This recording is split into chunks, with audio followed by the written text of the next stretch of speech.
Now, can they take out the AL champs, the defending champs and the Astros? Look, I love this Mariners team. J-Rod's awesome. I love their announcing crew. Those guys are super passionate, and it's the only team that hasn't been to a World Series, let alone win one like the Padres. Haven't been to a World Series. But I'm worried Houston may be too much. Better offense. Robbie Ray got rocked by the Blue Jays. What do you think is going to happen against the Astros? Can he improve? You've got the Cy Young Verlander, who's been doing this his whole career on the other side. Altuve's been doing this basically his whole career. Kyle Tucker is all of a sudden the new George Springer, maybe even better. Alvarez is going to be a future MVP. I'm sure of it. You know, the rotate, and again, they've got solid guys. Like they've turned Valdez and Garcia into solid, really solid guys in the rotation and in postseason play because they've been there so much this past decade. I think Houston might be too much, but I do love a good upset. And I like the Padres to take out the Dodgers. I also like the Guardians to take out the Yankees. I mean, the Padres have the pitching in the lineup. Playoff Kershaw. You're really going to rely on Tyler Anderson and Tony Gonsolin. Craig Kimbrell coming out of the pen. He already lost his closer's job. Look, I mean, Juan Soto has won a title. Machado is obviously a proven incredible MLB baseball star. You know, they've got some nice pieces. You've got Trent Grisham running down crazy balls in the gap.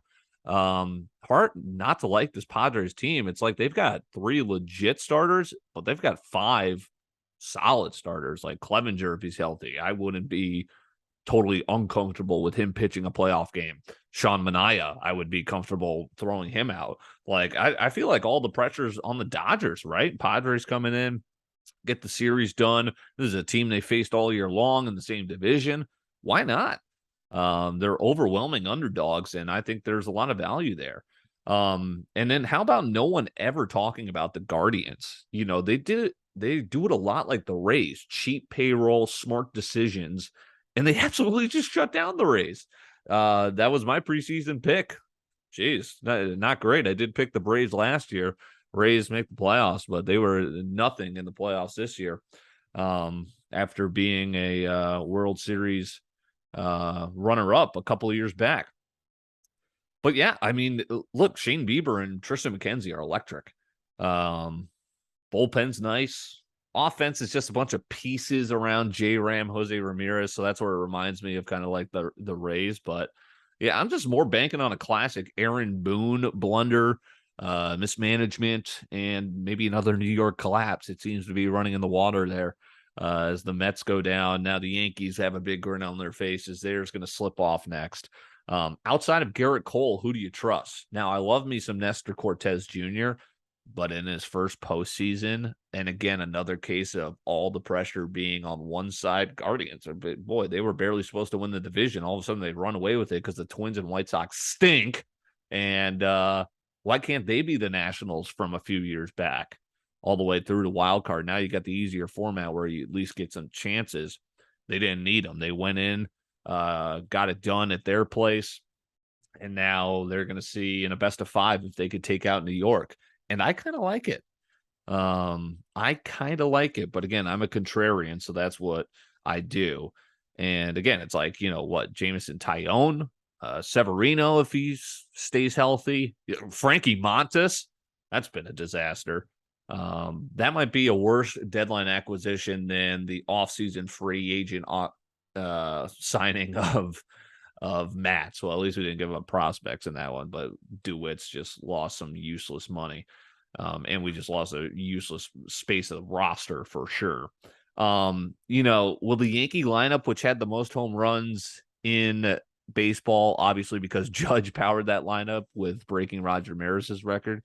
You know, what if Judge has a bad series? What if he just goes cold for 12 at bats? Who's going to step up? Isaiah Kiner Falefa? I think there's a lot of question marks there. Rizzo, I mean, I love Rizzo, but again, Josh Donaldson, it's like you got a lot of, as the Yankees do, they get a lot of stars past their prime, giving them money, and it's like, hey, well, you know, put some faces out there, hope we get some postseason magic, and they could get it. I just would rather take the dog there and banking on another classic Aaron Boone collapse. Now I've got some stats for you, which I think is interesting. Did we get all new blood in the championship series and World Series? Last year it was what? Astros, Red Sox. Obviously Astros have a shot here. And then it was Braves, Dodgers. Obviously Braves, Dodgers have a chance. Well, let's talk about the Phillies here, because I think the Braves are too loaded for them. Yeah, Nolan Wheeler, great one too. They obviously shut down the Cardinals. We didn't have anything to combat with, just a listless offense again. But then do you trust Ranger Suarez or Kyle Gibson? I don't think I ever like seeing Kyle Gibson's name next to a starter slot. This series could go longer than expected. They need Strider, who they just got a new deal to. They inked him in Atlanta. Is he going to be healthy? Kyle Wright, Jake Odorizzi. You never like seeing Jake Odorizzi next to a starter line, right? Do those guys step up? Do you trust Kenley Jansen? I mean, he's always there. He's arguably one of the greatest closers ever, right? Or at least up there, certainly over the last 10 years.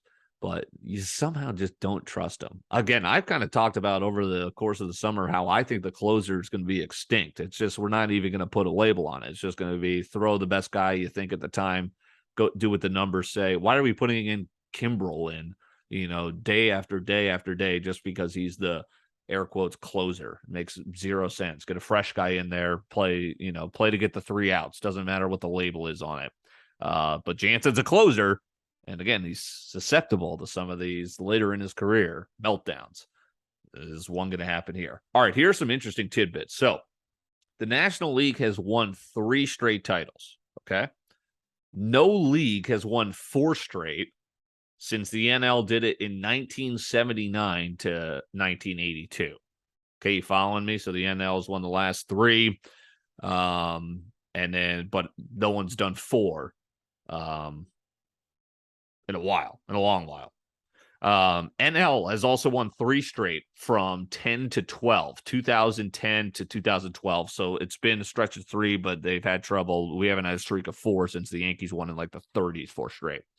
And the AL won 3 straight in 98 to 2000, all won by the Yankees.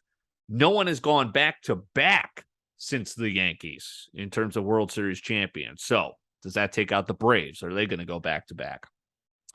No team has made it to 2 straight World Series since the Dodgers lost in back-to-back years to the Astros and then the Red Sox in 17 and 18. So do the Phillies have a shot of knocking off the Braves? Maybe it's going to be the Padres or Dodgers get revenge for last year in the NLCS. But it's like, okay, so it's very tough to not only win the World Series twice, but make it back to the World Series is even tough as well. And then is it the American League, right? To snap a streak of 3 straight titles won by the National League. So does that get thinking about, is it the Mariners? Is it the Guardians? Is it the Yankees? Here's some last stats on. Let's give you a little look at these franchises. Astros made it last year, 1-17. Very hard to make it to 2 World Series in a row. So let's say the Astros don't make it to the World Series this year. Okay. Let's just hypothetically, let's play that. Well, the Braves won it last year. Very hard to make it 2 times in a row. Let's say they lose to either the Phillies or in the NLCS, same with the Astros, ALCS, or they lose to the Mariners. Yankees last made it when they won in 2009. Phillies made it that same year. They lost to the Yankees in that 2009 series, but they won it the year before. So they actually made it to back-to-back World Series. Let's see here. Padres have never won. They last made it in 1998 when they got swept by the Yankees. Dodgers last made it in 2020, winning it. Mariners are the only team in baseball to have never made a World Series. And also, they just snapped the longest postseason drought in like North American sports. And they won a series. I mean, good for them. Who knows? I don't think they could take out the Astros. I'm not saying it's not a possibility. I'll be rooting for them. That's certainly, but I think that's for certain. But I think the Astros might be a little bit too dominant for a team that's obviously going to be competing for years to come with Julio Rodriguez. So this is only just the beginning for Seattle. Here's what I found interesting is teams' performances, franchises' performances in World Series. The Astros are just 1-3. Obviously just lost last year, but they won back in 2017 for their first title ever. 1-3. They also lost during the Bagwell years, early 2000s. Guardians are 2-4 in the World Series. They most recently lost to the curse-breaking Cubs. They haven't won since 1948. So that is a long drought, longest drought of titles, albeit except for the Mariners, who haven't gotten one. Phillies are just 2-5. They won the most recent one in 08, lost it in 09, haven't been back since. Braves are 4-6 in World Series appearances. They just last won, obviously, last year. Dodgers are 7-14, but they did just win their last one in 2020. Yankees are, if they get there, it's a good chance they're going to take it home. But are they going to get there? Yankees, 27 world titles, more than double the St. Louis Cardinals, who is second in baseball. They're 27-13, having been there 40 times. But they haven't won it since 2009.